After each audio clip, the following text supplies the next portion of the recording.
우리 하나님의 말씀은 마가복음 15장 40절에서 41절 같이 합독하겠습니다. 멀리서 바라보는 여자들도 있었는데 그 중에 막달라 마리아와 또 작은 야고보와 요새의 어머니 마리아와 또 살로메가 있었으니 이들은 예수께서 갈릴리에 계실 때에 따르며 섬기던 자들이요 또 이 외에 예수와 함께 예루살렘에 올라온 여자들도 많이 있었더라. 아멘. 앉아주시기 바랍니다. 오늘은 마가복음 15장 40절에서 41절의 말씀을 중심으로 해서 우리 야고보라고 하는 제자에 대해서 말씀을 같이 나누겠습니다. 작은 야고보, 작지만 작지 않은 사람이었어요. 또 이렇게 많이 드러나지 않았지만 사람들은 인정하지 않았지만 하나님은 인정해 줄 수 있는 사람이었어요. 기도하는 제자였습니다. 오늘 우리가 이 야고보라는 제자를 살펴보면서 중요한 몇 가지를 좀 살펴보고 싶습니다. 12명의 제자 중에서 가장 존재감이 없었던 사람이라 하면은 이 야고보라고 할 수가 있어요. 이 제임스라고 하는 이 야고보, 12명의 제자들 중에서 똑같은 이름이 2명 있죠. 야고보로 불리는 사람이 2명 있어요. 첫째가 누구냐면 우리가 잘 아는 세베대의 아들 야고보, 요한과 같은 형제입니다. 사도행과. 우리가 너무 잘 알고 그 사람을 큰 야고보라 이렇게 부릅니다. 기독교사에서. 그 둘째 야고보가 있는데 둘째 야고보가 바로 오늘 우리가 다루는 작은 야고보 이렇게 얘기합니다. 또 영걸 야고보 또는 리를 야고보 이렇게 얘기를 합니다. 이 후세 이 사람에 대한 기록은 성경에 거의 없습니다. 이름밖에는 드러나지 않았고 존재감이 전혀 없는 사람이었어요. 그러니까 사람들이 쉽게 지나칠 수밖에 없었던 그런 사람이었어요. 그래서 어떤 학자는 이 야고보를 이렇게 부렸어요. A forgotten disciple. 잊혀진 예수의 사도다 이렇게 얘기했습니다. 그만큼 존재감이 없고 사람들에게 알려져 있지 않고 행적이나 족적이 눈에 띄게 어떤 프라미넌트하게 드러난 게 없는 사람이었어요. 그런 사람이었는데 오늘 이 야고보를 통해서 우리가 생각해보고 돌아볼 수 있는 중요한 것들이 몇 가지가 있습니다. 작은 야고보 사람들 보기에는 잘 안 알려졌어요. 그런데 하나님 보시기에는 이 사람이 똑같이 안 알려졌을까라는 겁니다. 그렇지 않다라는 거죠. 사람들은 무시하고 넘어가죠. 항상 사람들은 유명한 사람들, 사회적으로 성공한 사람들, 이런 사람들을 오래 기억하려고 그러고 그 사람들을 인정하고 그 사람들을 봅니다. 그러나 이름 없이 빚도 없이 어디선가 조용히 있는 사람들은 잊혀지거나 무시당할 때가 참 많아요. 사람들의 속성이에요. 그런 면에서 볼 때 이 작은 야고보는 사람들에게 인정받고 사람들의 관심을 받을 만큼의 어떤 어치먼트가 혁적하게 있었다거나 그런 사람이 아니었어요.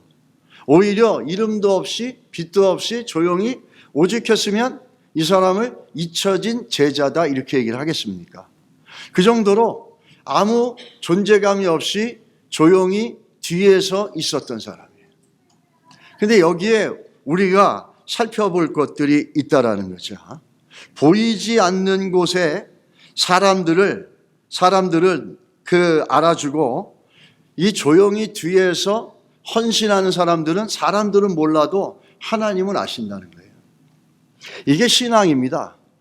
여러분과 제가 눈에 보이는 걸 쫓아간다면은 그건 신앙의 근본적인 시작점이 틀렸어요. 왠지 아세요? 하나님은 영이세요. 하나님 눈에 보이지 않는 분이세요. 그런데 우리가 어떻게 믿었냐? God's grace. 하나님의 은혜로 보이지 않는 하나님을 믿는 거죠. 그런데 우리는 예수를 믿으면서도 보이지 않는 하나님을 아버지로 부르면서 눈에 보이는 걸 쫓아가요. 그러다 보니까 항상 남들 눈앞에 내가 서야 되고 내가 눈앞에 뭔가 드러나야 되고 이런 것에 초점을 맞춰지는데 야고보가 우리가 던져지는 그 교훈은 뭐냐면 보이지 않는 곳에 있어도 하나님을 인정한다는 거죠. 또한 보이지 않는 곳에서 잠잠하게 그렇게 주를 섬길 수 있는 힘이 어디서 나오냐는 거예요. 우리가 이따 보겠습니다. 우리 워싱턴에 가면은, 저는 안 가봤습니다만은 알링턴 국립묘지에 가면 모든 세계의 국빈들이 이 워싱턴을 방문하면 반드시 처음부터 그 시작되어지는 코스가 있습니다. 그 코스가 뭐냐면 무명 용사들의 기념비예요. 이 유명 용사들의 기념비, 그 모든 국빈들이 방문을 하면은 저기로부터 시작해서 올라갑니다. 저게 이렇게 기록되어 있어요. 여기 오직 하나님께만 알려진 명예로운 미국 국인이 잠들다. 저 사람들은 나라를 지키고 누군가의 생명을 지키기 위해서 이름 없이 빚도 없이 죽었어요. 그런데 참 놀라운 것은 저 기념비에 쓰여 있는 글이에요. Here rests in honored glory an American soldier, known but to God. 사람들은 몰라주지만 하나님만이 아신다라는 거예요. 이렇게 기록되어져 있는 저 내용을 보면서 우리가 사람들에게 알려지지 않았다고 하나님도 모를까? 그렇지 않다라는 겁니다. 사람들은 몰랐어도 하나님은 우리의 머리털까지도 세고 계신다는 거죠. 성경을 보게 되면 우리는 유명한 사람들은 잘 알아요. 바울이라는 사람 잘 알죠. 베드로라는 사람 잘 알아요. 그러나 베드로 옆에서 마가가 도왔고 또 바울 옆에서 누가가 도왔고 이 옆에서 조용히 이름도 없이 빚도 없이 헌신했던 사람들에 대해서는 unknown 크리스찬에 대해서는 몰라요. 우리가 바울의 사역 속에 너무너무 중요한 게 있었죠. 바울의 선교 사역 너무너무 위대합니다. 선교지를 가서 보게 되면 알겠지만은 한 교회를 세우고 선교지에서 살아간다는 것 자체가 쉬운 문제가 아니에요, 여러분. 거기 음식 문제, 문화 문제 여러 가지로 사실 힘들죠. 그런데 바울은 얼마나 많은 교회들을 세워냈습니까? 물론 성령의 능력이고 하나님의 은혜였어요. 근데 바울의 사역 가운데 보이지 않게 끊임없이 끝까지 마지막까지 바울과 함께 했던 사람이 있어요. 그 사람의 이름이 뭐냐면 아리스다고라는 사람이에요. 아리스도거라는 사람은 바울의 보이지 않는 일꾼이었어요. 사도행전 19장 29절에 보면 아리스다고를 잡아가지고 에베소서에 갔는데 에베소서에서 바울이 복음을 전하니까 우상을 섬기는 사람들이 장사가 안 되니까 바울을 죽이려고 덤벼들고 폭동이 일어났어요. 그때 바울과 함께 잡혀가서 바울과 함께 고초를 겪었어요. 또 사도행전 20장 4절에 소아시아까지 함께 가는 자는 베레아 사람 브로의 아들 소바도와 데살로니가 사람 아리스다고와 세근도와 더베 사람 가이오 및 디메오데와 아시아 사람 두기고와 두루비모, 여기서 끝까지 바울과 함께 했던 사람 중에 하나가 아리스다고입니다. 아리스다고는 항상 바울이 무엇을 하든지 간에 어디를 가든지 이름 없이 빚도 없이 함께 갔어요. 그리고 우리가 사도행전 27장 2절에 보니까 아시아 해변 각초로 가려는 아드라 묻데노 배에 우리가 올라 항해할 때 마게도냐의 데살로니가 사람 아리스다고도 함께하니, 또 골로새서 4장 10절에 보시면 나와 함께 갇힌 아리스다고 이렇게 얘기합니다. 항해를 하면서 온갖 폭풍을 겪고 같이 다 겪었다 그런 거고, 그리고 심지어는 로마 감옥에 자진해서 스스로 바울과 함께 감옥에 투옥이 됐다는 거예요. 그리고 빌레몬서 1장 24절에 보니까 이렇게 나오죠. 또한 나의 동역자 마가 아리스도다고 라고 하면서 마지막까지 이 아리스도다고는 다른 사람들은 좀 바뀌어요. 근데 아리스도다고는 끝까지 함께 그 바울이 하는 사역에 함께 갑니다. 매를 맞을 때도 폭도들이 와서 끌고 갈 때도 같이 잡혀가고, 또 배를 타고 항해를 하면서 배가 항해하다가 그 무인도 섬에 도착했을 때도 그때도 함께 거기에서 바울과 함께 고초를 겪습니다. 괴로운 일, 슬픈 일, 고난을 당해도 그 현장에 바울과 함께 아리스다고가 있었다는 거예요. 너무나 귀한 사람 아닙니까? 심지어는 바울이 로마 감옥에 투옥되는데도 자기가 자진해서 들어가요. 그래서 바울과 함께 옥고를 치릅니다. 우리가 생각할 때는 참 이해하기 어려운 것이죠. 근데 그게 바울을 위해서 한 겁니까, 여러분? 바울을 위해서 한 겁니까? 아니에요. 주를 위해서 한 거예요. 주를 위해서 하는 게 주의 뜻과 주를 향한 일들이 누구를 통해서 지금 이루어지고 있습니까? 바울을 통해서 이루어지는 거예요. 우리가 간혹가다 교회에서 목회자를 잘 섬겨야 되니까 아유 그까지 목회자 잘 섬겨서 뭐해. 여러분 그런 게 아니에요. 하나님이 한 교회를 이끌어갈 때 목회자를 통해서 주시는 비전과 꿈을 같이 공유하고 같이 섬겨나가고 같이 싸워나가고 같이 섬겨 헌신해 나가는 거예요. 그걸 모르면 사람을 섬기는 건 줄 알아요. 천만의 말만의 말씀이고 저도 그런 걸 원하지 않죠. 근데 오늘 이 마리스타고라는 사람을 보십시오. 바울 옆에서 끝까지 같이 갑니다. 감옥에 투옥되고 폭도들에게 끌려갈 때도 배를 타고 가다가 폭풍을 만나서 무인도에 떨어졌을 때도 그럴 때도 항상 아리스도가를 떠나지 않았다라는 거예요. 그런데 우리는 바울을 알아도 이 사람은 몰라요. 근데 우리는 바울을 알지만 하나님도 이 아리스도하고 이 사람 모를까요? 아시죠. 우리가 헌신이라는 것, 봉사라는 것 어디서부터 시작되는 줄 아십니까? 남에게 인정받으려고 한다면 봉사가 안 돼요. 그건 헌신이 아니에요. 사람은 인정해 주지 않아도 하나님이 아신다라고 생각하고 그렇게 믿고 이름 없이 빚도 없이 후진 곳에서 아무도 모르는 곳에서 잠잠하게 섬겨난 거 그게 신앙이고 그게 예수의 영이 있는 자들의 모습이에요. 그런 이들을 통해서 하나님 나라가 일어나는 거예요. 여러분 절대로 눈에 보이는 것이 화려한 누가 있어서 교회가 잘 되는 게 아니에요. 여러분 저의 출생이 순복음교회인데 여의도 순복음교회가 옛날에 가마떼기 깔고 그 큰 성전을 갖다가 아무것도 없는 모래바닥에 교회를 짓고 나서 그때는 아무것도 없었어요. 그때 여의도 서당 하나밖에 없었어요. 아무것도 없었어요. 그래서 눈앞에 저기까지 다 보일 정도였거든요. 근데 돈이 없어가지고 건물을 못 짓고 거기 가마판을 깔고 거기서 그 처리하고 그랬었어요. 이랬을 때 이 교회가 변화되는 시작이 어디서부터 되는 줄 아십니까? 장로님들 노노노노노, 목사님들 노노노노, 그런 사람을 통해서 일하지 않았어요. 어느 한 할머니가 어느 날 조목사님이 그것 때문에 심지어 자살까지 하려고 그랬잖아요. 너무 빚독촉 때문에. 그렇게 뛰어난 사람이, 뛰어난 영성을 가진 분도, 믿음이 있는 분도 너무 빚독촉에 밀리니까 자살을 각오할 정도였어요. 그럴 때 어느 한 노인의 할머니가 보자기에 싸가지고 뭘 가지고 오신 거예요. 이게 뭔가 보니까 놋밥그릇하고 놋수저 한 벌이었어요. 목사님, 드릴 게 없습니다. 이거라도 팔아서 그게 얼마 되겠어요? 이 성전 짓는데 써주십시오. 이분의 이 이름 없는 빚도 없는 그 노인 할머니, 그분의 그 드림을 통해서 기적이 일어나기 시작한 거예요. 그러므로 해서 그것이 그 장팍한 성도들 마음을 열고 장로님들 마음을 열고 목회자들 마음을 열고 이러면서 교회가 다시 건물을 지어나갈 수 있고 그 위기 속에서 벗어날 수 있었어요. 하나님의 나라는 항상 화려하고 똑똑하고 잘난 사람들 통해서 일어나는 게 아니에요.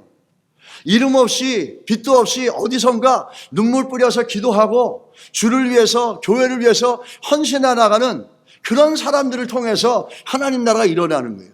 바로 그 사람이 누구죠? 작은 야고보라는 거예요. 왜 그런지 이따가 우리가 알 수 있어요. 여러분은 교회를 섬긴다는 게 뭐라고 생각하십니까? 남들이 인정해주고 남들이 높여주는 자리에 간다는 것?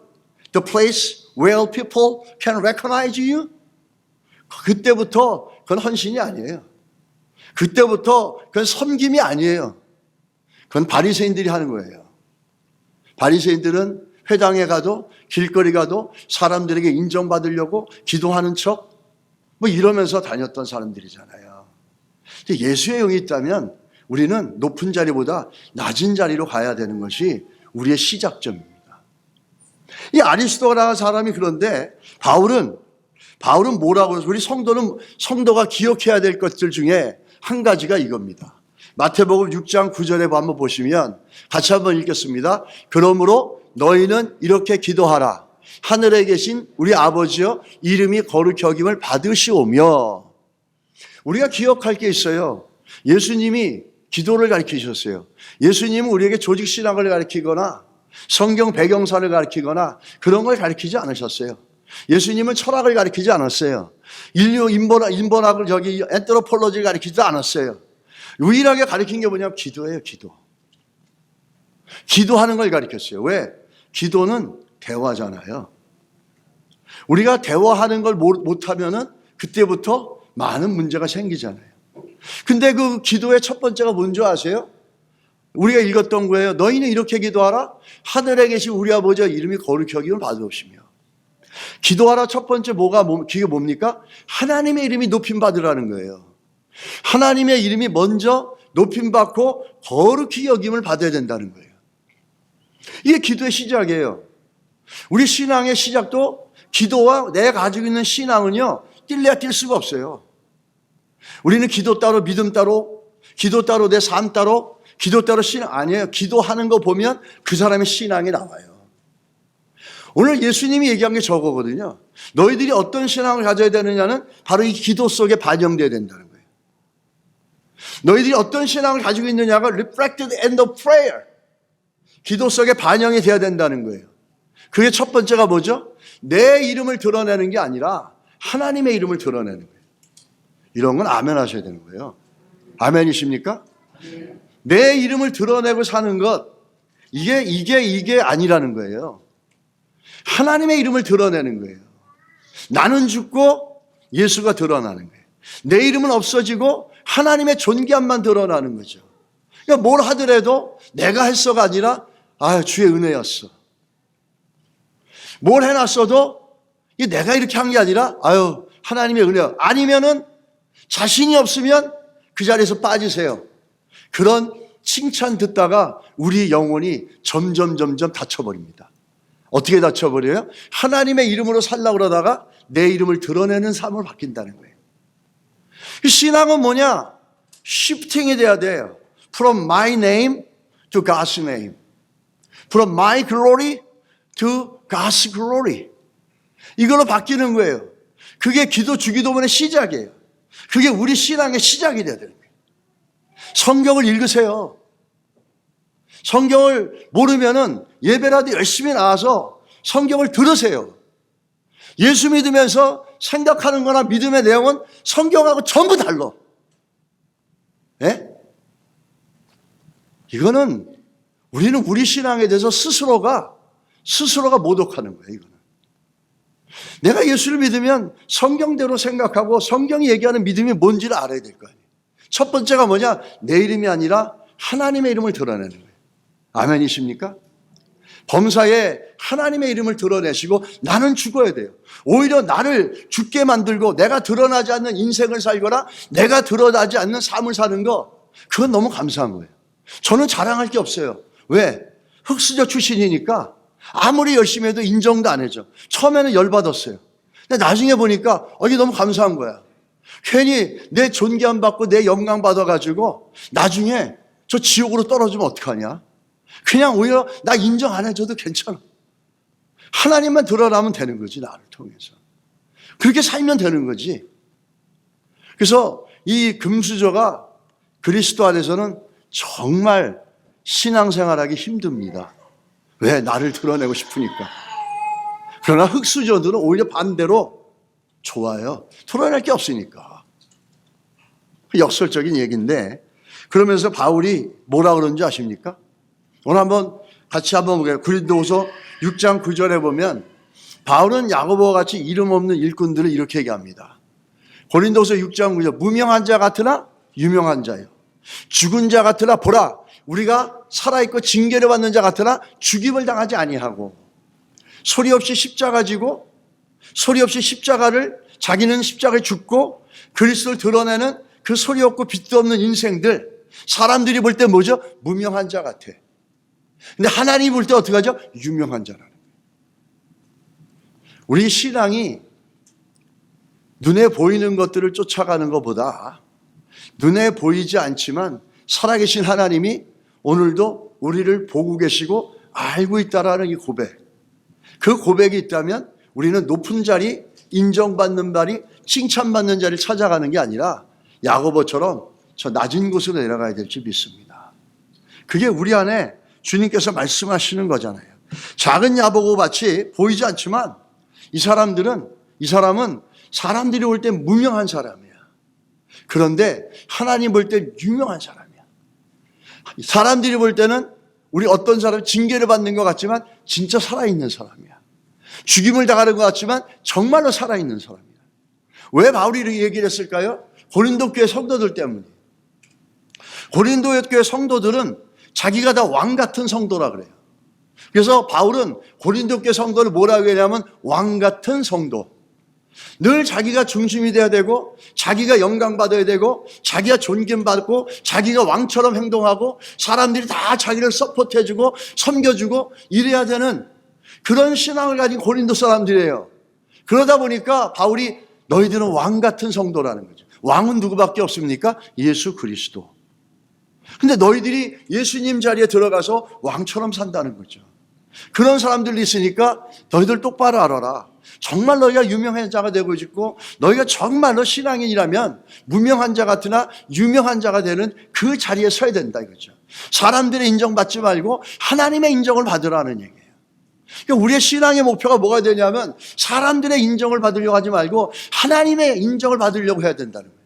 하나님이 어떻게 생각하실까? 하나님 나를 어떻게 볼까? 사람들이 뭐라 그래도 하나님이 나를 어떻게 볼까? 이게 너무너무 중요한 거죠. 루터의 말처럼 우리가 종교개혁달이잖아요. 10월달이 이제. 루터가 그랬잖아요. 우리는 사람 앞에 사는 게 아니라 하나님 앞에 산다. 꼴라메 되어. We are living in front of God, not in front of man. 우리 하나님 앞에 사는 거지 사람 앞에 사는 게 아니라는 거죠. 이런 하나님에 대한 시선들이 우리 안에 들어오기 시작할 때 우리가 정말 예수를 위해 살아가는 삶들이 될 수 있다는 거예요. 완벽하지 않을 수 있어요. 그러나 기본적으로 그 바탕이 있는 것과 없는 것은 너무너무 다른 거예요. 그 바탕이 있는 사람들은 시간이 가면 갈수록 더욱더 어떻게 하죠? 예수가 드러나고 나는 점점 감춰지는 거예요. 그 바탕이 없으면 신앙생활한 숫자 같고 짬밥 숫자 같고 군대 가면 짬밥이라고 하잖아요. 상병이 일병한테 이 짬밥이 네가 뭐 이러잖아요. 네가 라면 먹을 짬밥이냐? 막 이러잖아요. 군대도 마찬가지로 교회도 그래. 내가 20년 동안 생활했어. 내가 짬밥이 20년이야. 그래서 so what? 뭐 어떡하라고 그래서. 처음 된 자가 나중되고 나중된 자가 먼저 될 수 있는 게 예수 안의 모습입니다. 그 바탕이 없는 사람들은 짬밥수만 갖고 얘기하는 거예요. 근데 그 바탕이 있는 사람들은 시간이 가면서 변화되니까 부끄러운 거야. 짬밥수가. 아유 내가 20년의 짬밥수가 있는데 예수 안에서 짬밥을 먹어도 20년을 먹었는데 아직 내 모습이 이런가? 이 고백이 나온다는 거예요. 이게 얼마나 큰 차이입니까 여러분. 이렇게 바울이 고린도 교회를 통해서 무명한 자 같으나 유명한 자가 되라 이렇게 얘기합니다. 로마서 16장에 가서 보면은 바울이 로마서를 갖다가 정리하면서 로마서 16장에 사람들 이름을 쫙 댑니다. 그 로마 헬라 시대 때 어떤 양식은 인사말을 맨 뒤로 뺍니다. 그러면서 소개하는데 28명의 무명의 신앙인들의 이름을 댑니다. 한 사람 한 사람 이름을 다 대서 28명을 댑니다. 이 사람들을 얘기할 때 그들을 소개할 때 바울이 표현하는 것은 굉장히 일괄적이에요.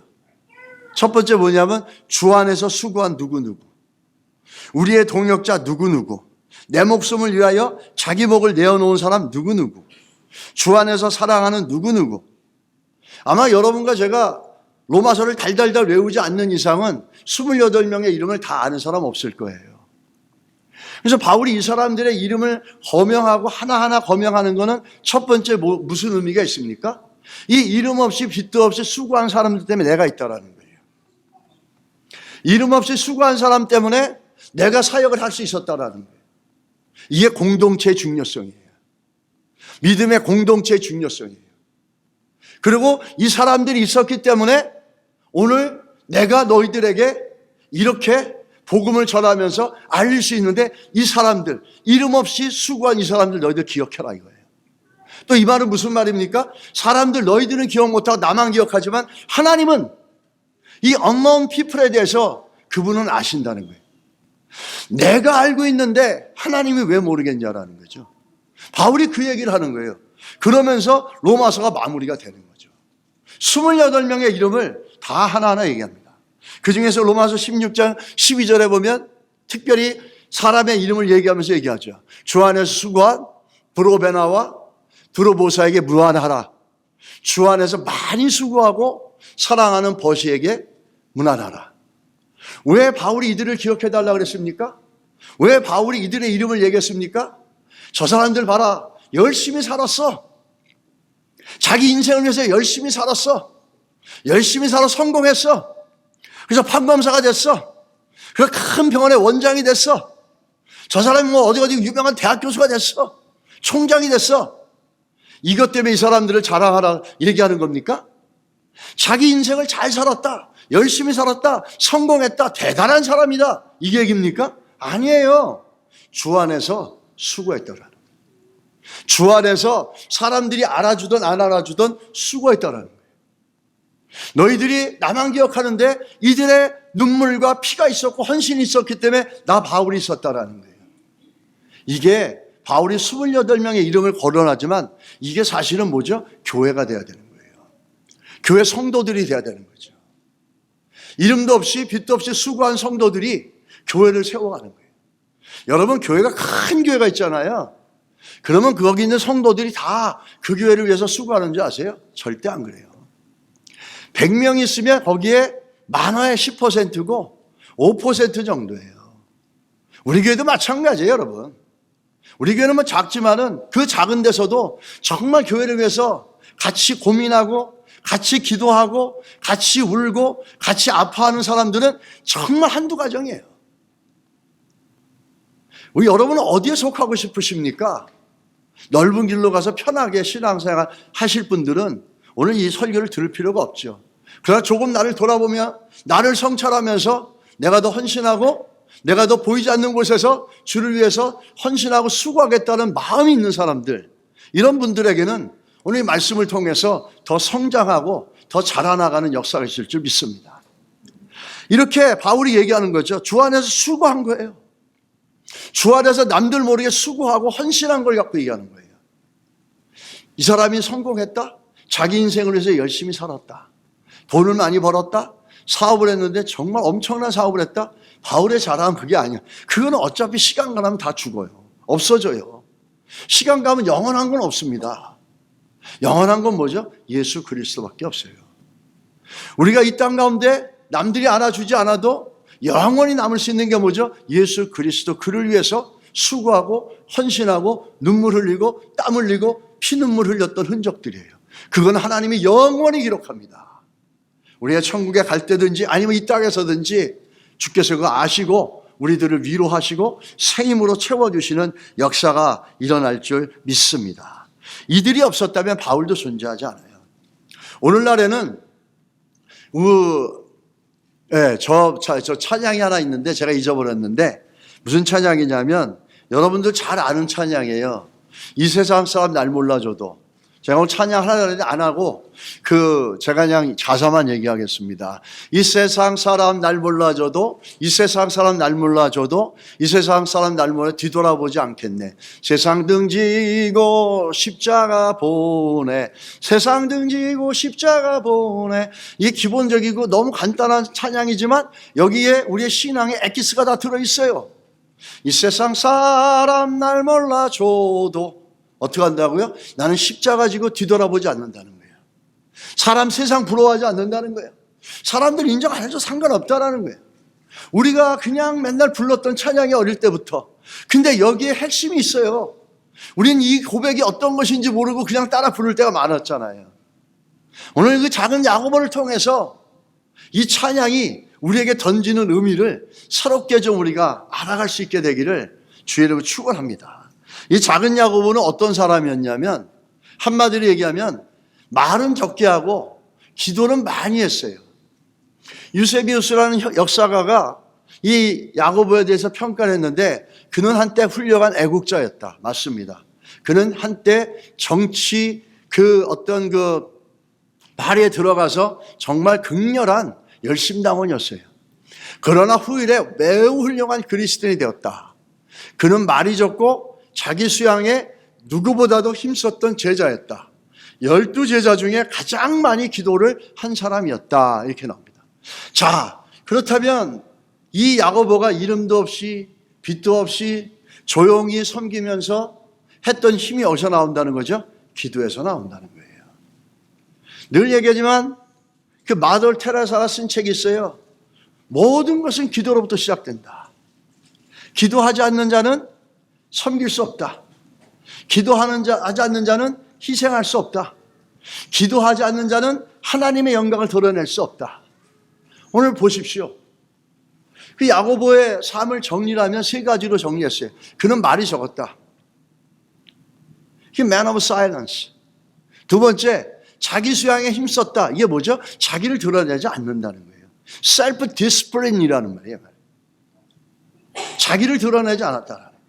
셋째 뭐죠? 기도를 가장 많이 한 제자였다. 12자. 존재감은 제일 없어요. 사람들은 제일 레코나이즈 안 해요. 근데 가장 기도를 많이 한 사람이에요. 그 말은 뭐죠? 어쩌면 하나님이 가장 많이 관심을 갖고 있었던 사람이 이 사람일 수도 있었다라는 거예요. 기도는 대화잖아요.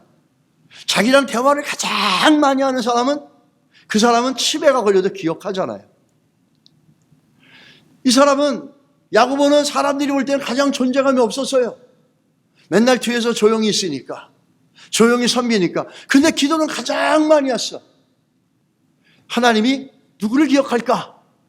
물론 다 기억하겠지만 이렇게 많이 기억한 이 야고보를 하나님은 반드시 꼭 기억할 줄 믿습니다. 왜냐하면 사람들은 몰라도 하나님은 아시기 때문에, 그 마음의 중심과 태도를 하나님이 아시기 때문에 이 야고보의 삶을 이렇게 우리가 좀 정리해 볼 수가 있다라는 거예요. 그는 기도하는 사람이었죠. 유세비우스가 이 사람에게 닉네임을 줬어요. 별명을 줬어요. 그게 뭐죠? 그는 약대의 무릎을 가지고 있었던 사람이다. 약대가 뭐죠? 낙타예요, 낙타. 저게 낙타의 무릎이에요. Knees of the camel. 저렇게 기도했다라는 거예요. 낙타를 이렇게 구부렸다가 일어나는 걸 많이 하잖아요. 그러니까 무릎으로 늘 기도하니까 무릎이 저렇게 굳은 살이 배겼다는 거예요. 그런 가죽이 늘어나가지고 저렇게 됐다는 거예요. 유세비우스가 얘기한 거죠. 그 사람은 역사가죠. 객관적으로 기록한 사람이에요. 얼마나 기도했으면 저렇게 낙타의 무릎이 되었을까? 얼마나 많이 무릎을 꿇었으면 저렇게 낙타의 무릎같이 저렇게 되어질 수 있었을까? 여러분, 나를 드러내지 않고 예수를 드러내는 사람, 말은 편하고 쉬운데 기도하지 않으면 그렇게 되지 않습니다. 기도하지 않고서는 내가 드러나요. 그게 인간의 속성이에요. 죄성이에요. 나를 드러내고 내가 영광받고 싶어하는 게 여러분과 제 안에 갖고 있는 죄의 속성이에요. 그거 안 해주면 상처받는다는 거죠. 그런 건 상처받아도 돼요. 아니, 완전히 상처를 받아가지고 그게 없어져야 돼요. 그런 거 갖고 있으면 인생이 하나님 앞에서 존귀함 받고 복을 받을 수가 없어요. 이 낙타의 무릎같이 기도할 수 있었기 때문에 자기를 드러내지 않고 말은 적게 하고 기도하면서 남들이 알아주든 안 알아주든 뒤에서 잠잠하게 섬길 수 있었다는 거예요. 바라기는 우리 기도 제목 중에 하나가 아까 우리 비슷하게 김사람 지사가 기도했던 것처럼 우리 교회 성도들 중에 여러분과 제가 이 작은 야고보같이 이렇게 섬기고 기도할 수 있는 사람들이 갈수록 좀 많아지기를 예수 이름으로 간절히 소원합니다. 나 좀 봐주세요. 날 좀 보소. 날 좀 보소. 뭐 이러는 게 아니라 예수만 보게 해 주십시오. 내가 뭘 잘했어도 예수만 드러납니다. 그러면서 무릎 꿇고 기도하면서 나는 죽고 예수만 드러내며 잠잠하게 섬기는 성도들, 이게 정말 예수 믿는 신앙이죠. 이런 이들이 많았으면 좋겠어요. 근데 기도로부터 시작된다는 거예요. 기도로부터 시작된다는 거예요. 기도하지 않고 안 되는 거죠. 야고보는 여러분보다 뭐 다른 성경을 가졌습니까? 아니에요. 여러분과 저 똑같은 성경을 가졌어요. 단 한 가지 다른 게 뭐죠? 낙타에 무릎하게 될 정도로 기도했다라는 거예요. 우리 안에도 하나님께서 이런 은혜를 주시기를 간절히 바랍니다. 적게 말하고 많이 기도하고 무릎으로 기도한다는 게 무슨 뜻일까? 무릎으로 기도한다는 거 그러면 앉아서 기도하면 안 됩니까? 다리가 아픈 분들은 앉아서 기도할 수 있죠. 제가 새벽 예배 때 처음에 와서 무릎으로 기도하는데 이 허리가 아프고 무릎이 아파서 일어날 때 이게 중심을 못 잡고 쓰러지더라고요, 내가. 그래서 야, 이제 나이가 들었구나.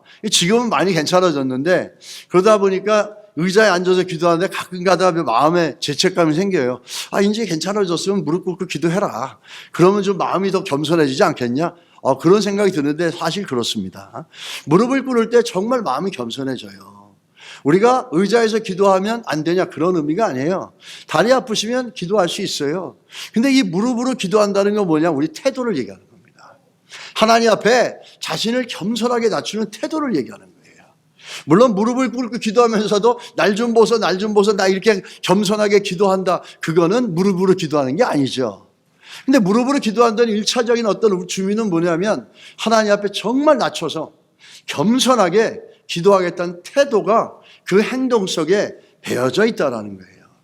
이 야고보는 그런 사람이었다라는 거죠. 이 겸손한 기도 중에서도 하나님이 받으시는 기도, 관심을 갖고 있는 기도가 뭐냐? 이 겸손한 기도라는 거예요. 우리 시편 10절, 17절 말씀 한번 같이 읽겠습니다. 여호와여 주는 겸손한 자의 소원을 들으셨사오니 그들의 마음을 준비하시며 귀를 기울여 들으시고. 누구의 소원을 들으신다고요? 겸손한 자의 소원. 돈 많은 사람의 소원을 들어요? 아니면 똑똑하고 잘난 사람의 소원을 들어요? 아닙니다. 하나님, 저 무릎 꿇습니다. 하나님밖에 없습니다. 저 좀 긍휼히 여겨 주십시오. 마태처럼 그렇게 무릎 꿇는 마음의 태도를 갖고 하나님 앞에 기도하는 자, 그 기도를 들으신다는 거예요. 하나님은 겸손하게 기도하는 걸 기뻐하시지, 기도도 바리새인들처럼 나 이렇게 기도 잘해, 유창하게 해, 막 이렇게 하는 기도가 아니라 정말 겸손하게 하나님, 내가 주님밖에 의지할 게 없습니다. 이런 마음의 태도를 갖고 하나님 앞에 기도한다는 건 뭐죠? 하나님을 의지한다는 거예요. 그 겸손하다는 거는 그렇게 내려갈 수 있었던 건 하나님을 철저하게 의지하고 싶다라는 거예요. 반대로 교만한 사람의 특징은 뭔지 아세요? 기도하지 않습니다. 왜? 하나님을 의지하지 않기 때문에. 하나님을 의지하는 사람은 겸손하게 주 앞에 무릎 꿇을 수밖에 없어요. 그러나 교만한 사람은 무릎 꿇을 수가 없어요. 왜? 여전히 자기를 의지하게 살기 때문에. 하나님을 의지하기보다는 나를 의지하며 살기 때문에 무릎 꿇지 못한다는 거예요. 그래서 이 무릎이 이렇게 되어졌다는 건 그만큼 야고보가 철저하게 하나님 의지하고 어쩌면 매 시간 분초마다 눈에 보이는 상황과 문제만 볼 때마다 하나님 앞에 나와서 무릎 꿇었을 거예요. 오늘날 같이 카페트가 있었겠습니까? 아니죠. 흙바닥에 그냥 돌바닥에 무릎 꿇고 기도했을 거랍니다. 그렇게 철저하게 하나님을 신뢰했다라는 겁니다. 그 야고보의 믿음의 고백이 담겨져 있는 게 무릎의 기도입니다. 무릎이 그렇게 되어졌다라는 그 속에는 야고보가 가지고 있는 자기의 연약함을 하나님 앞에 시시때때로 도움을 간절히 구했다라는 거죠. 이게 믿음의 고백이라는 겁니다. 그 무릎은 그의 믿음의 고백을 보여주고 있어요. 겸손하고 하나님만 의지한다는 거죠. 작은 야고보처럼 기도하는 성도는 말은 적게 하고 남들이 인정하든 안 하든 보이지 않는 곳에서 조용히 섬기는 신앙이 될 수 있습니다. 하나님의 나라와 교회는 어떤 사람이 하는지 아세요? 돈 많은 이병철 회장? 아니에요. 여러분, 조용히 이름도 없이 빛도 없이 기도하면서 섬겨나가는 이런 사람들을 통해서 하나님의 교회는 세워지고 하나님 나라는 확장되어지는 거예요. 절대로 내가 능력이 있고 똑똑하고 돈이 많고 그래서 예수를 좀 믿는다고 해서 그런 사람이 헌신하지 않아요. 물론 그런 분들이 있어요. 정말 그 사람은 부자예요. 정말 그런 사람은 성공한 사람이에요. 그렇게 많은 걸 가졌어도 겸손하게 하나님 앞에 드리는 사람들, 정말 그 사람은 성공한 사람이죠. 근데 대부분은 그렇지 않아요. 정말 힘들게 어렵게. 제가 전도사 생활하는데 그때는 4시 반이면 우리가 새벽 예배를 했어요. 새벽 예배 4시 반이 끝나고 기도하고 나면 어떤 여자 성도님이 전도사님 수고하셨습니다. 뭐 책 사보세요. 그러고서 손에다가 이렇게 뭘 쥐어줘요. 그럼 종이에요. 펴보면 그 당시에, 지금은 어쩌면 그 당시에는 수표가 있었어요. 10만 원짜리 자기압 수표가 있었어요. 그 10만 원짜리 갖다 접어서 주세요. 저분이 뭔 일 하는지 모르는데 대부분의 그렇게 나와서 기도하시는 분들은 나가서 하루 일용직을 하든지 노동의 일을 하는 경우가 되게 많았어요. 그리고 그걸 보면서 저에게 줄 때 저는 그걸 받으면서 그 섬김과 사랑 때문에 녹아져 내려가는 게 있어요, 마음에. 야, 정말 이걸 내가 받아야 되는 내 그 마음을, 상황이 생각하면은 너무너무 고맙고 한편으로 괴로운 거예요. 그러다 보면 어떻게 하죠? 내가 더 겸손하게 정말 충성을 다해야 되겠구나. 이렇게 나를 만들어 주더라고, 그게. 그렇게 이름 없이 빚도 없이 그렇게 나누어주고 섬겨줬던 그분들의 섬김이 나를 바꾸더라고요. 잘난 척 할 것 같고 우월감을 가질 수 있는 위치가 될 수도 있는데 그런 분들의 헌신이 나를 겸손하게 만들더라고. 너무너무나 마음을 아프게 하고 근데 그 아픔이 거룩한 아픔이에요. 기쁨의 아픔이야. 하나님의 손길을 느끼는 아픔이었어요. 그런 걸 경험하면서 굉장히 상당히 많은 부분에 위로를 얻은 적이 있습니다. 여러분, 우리가 작은 야고보를 보면서 우리는 어떤 신앙을 갖고 있는지를 살펴볼 수 있다면 굉장히 큰 유익이 될 줄 믿습니다. 우리가 작은 야고보는 이 과거가 어떤 사람이었냐면 아까 얘기했지만 그는 한때 훌륭한 애국자였다라는 거예요. 그래서 그 사람의 이름이 나올 때 알페오의 아들 야고보, 그 다음에 다데오가 나오고 사도행전 11장 13절에 뭐냐면 셀롯인 시몬과 같이 나와요. 다데오가 셀롯인 시몬 이렇게 같이 나오는데 셀롯인 시몬을 특별히 보게 되면 이 사람은 열심당원이었어요. 그 사람들은 몸에다 땄지. 그 칼을 하나 갖고 다니면서 로마 식민지에 있었던 옛날 우리 일제 때처럼 일제의 끈아풀이라든지 뭐 하면은 그들을 테러하고 그들을 공격하는 열심당원이라는 아주 강렬한 정치 단원들이었어요. 정치단체에 속해져 있었던 사람이에요. 그런데 이 야고보가 예수를 만나고 변화됐죠. 유세비우스도 얘기하잖아요. 그때는 그는 한때 훌륭한 애국자였는데 예수를 만나고 나서 완전히 바뀌어진 훌륭한 크리스찬이 됐다 이렇게 얘기합니다. 그가 완전히 바뀌었어요. 이게 굉장히 중요한 겁니다, 여러분. 이 정치에 깊이 인볼브 됐던 사람들은 예수를 믿었어도 그 사고가 완전히 바뀌어가고 생각이 완전히 바뀌어지는 게 쉽지가 않아요. 예전에 제가 강남에 제가 있었던 교회에 중등부 교사라는데 같은 교회 학교에 고등부 교사 선생님이 있었어요. 그분은 서울의 모 대학과 대학원을 나왔는데 일명 자칭 운동권 출신이라 그래요. 그래서 그런지 그 앞에 나가서 기도할 때도 보면은 그 운동권 사람들이 띠뚜르고 나와가지고 막 그 열변을 토하듯이 그런 식으로 기도하고 고등부 학생들을 이끌어갈 할 때도 보면은 손을 막 이러면서 막 그래요. 그래서 뭔 얘기가 나오면은 모든 것들을 보는 것이 관점들이 뭐냐면은 그 어떤 정치적인 맥락과 항상 연결을 시켜요. 근데 알페오는 어떻게 했죠? 이 알페오 아들 작은 야고보는 어떻게 했습니까? 그렇게 깊이 있게 정치 활동을 했던 사람인데 예수를 믿고 나서 정치 얘기 안 하는 거예요. 물론 정치 얘기를 하는 것보다 더 중요한 게 그게 정치적인 원리를 갖고 예수님이 말씀하시는 거 이렇쿵 저렇쿵 이렇게 얘기하지 않았다는 거예요. 근데 그분이 그렇게 했어요. 그랬는데 그분이 나중에 변화가 됐어요, 완전히. 교회에 나온 것도 억지로 나왔는데 누구냐면 자기 여동생 때문에 나온 거예요. 여동생이 기도를 굉장히 많이 하는 사람이었어요. 그래서 오빠 교회 가라 그래서 전도받아 교회 나온 거예요. 근데 나와도 맨날 이러는 거죠. 맨날 그냥. 오면은. 그래서 고등부 가서 그 수련회 하면은 애들이 굉장히 많아요. 한 300명 모이는데 앞에 나가서 뭐 기도에 인도하고 막 그러면 막 이래요. 그래서 야, 저기서 북만 하나 쳐지면 완전히 어디 집회 온 것 같아. 뭐 이랬던 분인데 그분이 변화가 됐어. 근데 나중에 보니까 그분 뒤에 정말로 오빠를 위해서 눈물로 기도해 주는 사람이 있었던 거예요. 지금은 완전히 변화되어져서 호주에서 목회자가 돼서 열심히 목회하고 있습니다. 이제는 안 하는 것 같아요, 이거 이제. 얼마 전에 한번 통화를 했는데 이제 안 하는 것 같더라고요. 열심히 이제 교회 섬기고 있고. 이 정치적인 이데올로기 한번 빠지면은 신앙이라는 것들이 참 온전하게 들어가서 새롭게 변화된다는 게 쉽지가 않아요. 근데 야고보는 과거가 청산된 거예요. 근데 그런 과거로 돌아가려고 하는 속성이 있어요, 우리는. 근데 그게 기도하지 않으면 그렇게 되는 거예요.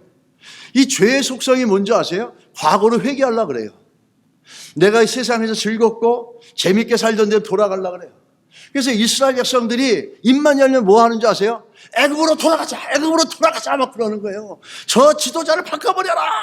저 모세 때문에 이 고상이냐, 죽을 데가 없어서 일로 데리고 왔냐. 뭐 손은 이렇게 안 했겠지만은 막 그렇게 하는 거예요. 이게 뭔지 죄의 본성이에요.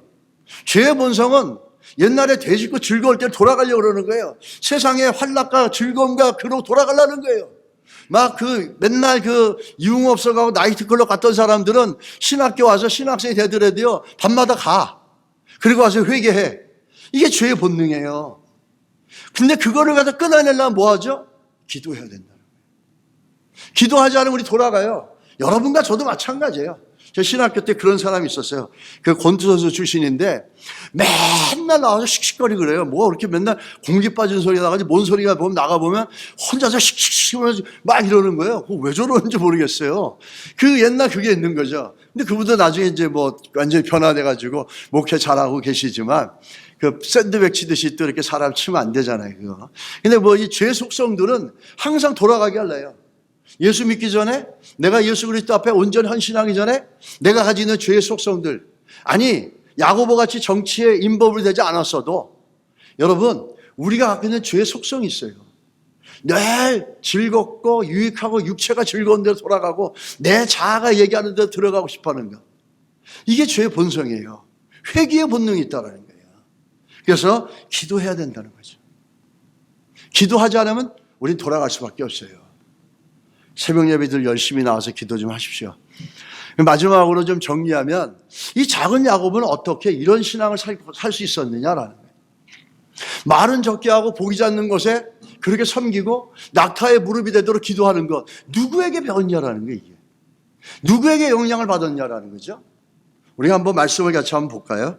아까 읽었던 말씀 한번 같이 마가복음 15장 40절 같이 읽겠습니다. 멀리서 바라보는 여자들도 있는데 그 중에 막달라 마리아와 또 작은 야고보와 요새의 어머니 마리아와 또 살로메가 있었으니, 예수의 십자가 곁에는 무슨 얘기입니까?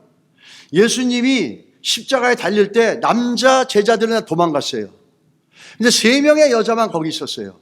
어머니, 그 다음에 막달라 마리아, 그 또 하나의 마리아가 있었어요. 그 사람이 누구죠? 작은 야고보의 어머니야. 그 작은 야고보의 어머니 마리아에게는 2 아들이 있었어요. 우리가 아는 작은 야고보와 요새가 있었어요. 근데 요새라는 사람도 믿음이 좋았는지 성경에 기록하고 있다는 거예요.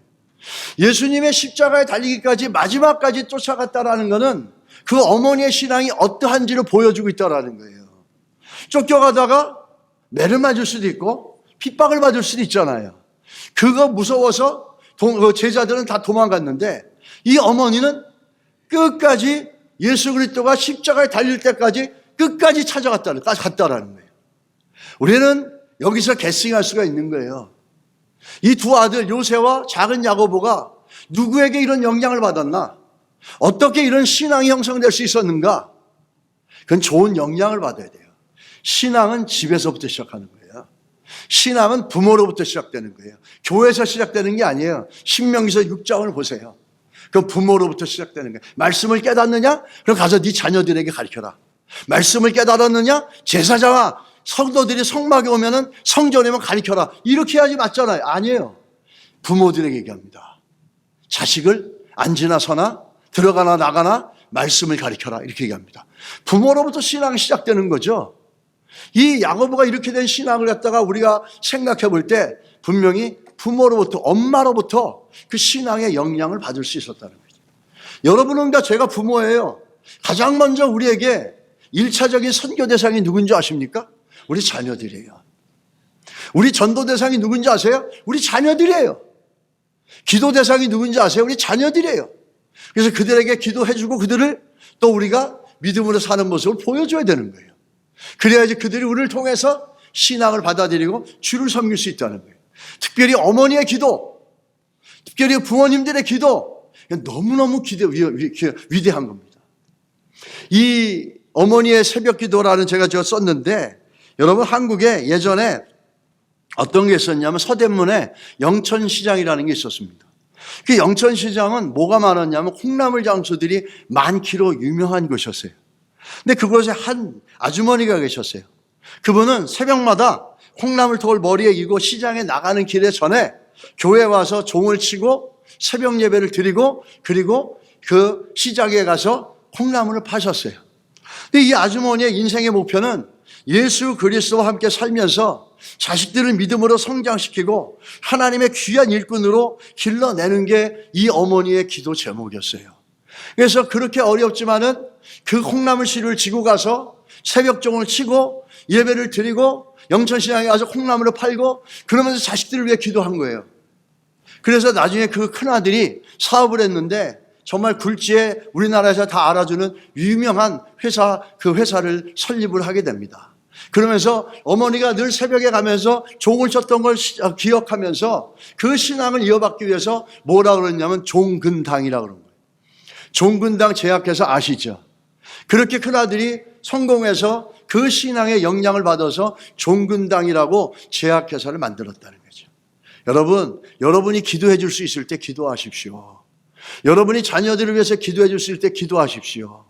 그 자녀들 여러분의 기도를 통해서 만들어지고 변화되고 새로워질 수 있는 거예요. 우리 어머니의 기도들, 이 작은 야고보가 엄마로부터 어머니로부터 그런 신앙의 영향을 받았다라는 걸 우리가 볼 수 있는 것처럼 여러분 자녀들에게 우리가 영향을 줄 수 있도록, 그래서 또 다른 작은 야고보가 우리 교회에 하나님의 나라에 많이 나오고 우리의 자녀들이 그렇게 되기를 예수 이름으로 축원합니다. 그렇게 될 줄 믿습니다. 그러기 위해서는 여러분과 제가 기도해야 됩니다. 신앙의 본을 보여줘야 됩니다. 기도하겠습니다. 하나님 아버지, 우리 작은 야고보를 통해서 살펴봤던 것처럼 말은 적게 하고 기도는 많이 하고 보이지 않는 것에 하나님의 영광을 위해서, 나를 위해서가 아니라 주의 영광을 위해서 헌신하고 섬기는 이 신앙의 모습들이 우리 안에 새겨지게 하시고 우리가 그렇게 살아가게 하여 주시기를 원합니다. 하나님 바랍니다. 우리 성도들 가운데 작은 야고보와 같은 신앙을 갖고 내가 아니라 주를 드러내며 말보다 기도가 앞서게 하시고 또 자녀들에게 거룩한 영향력을 줄 수 있도록 하나님 우리에게 은혜를 베풀어 주시옵소서. 이런 믿음의 삶을 살 수 있도록 하나님 은혜를 베풀어 주시옵소서. 예수님의 이름으로 기도드렸습니다. 아멘.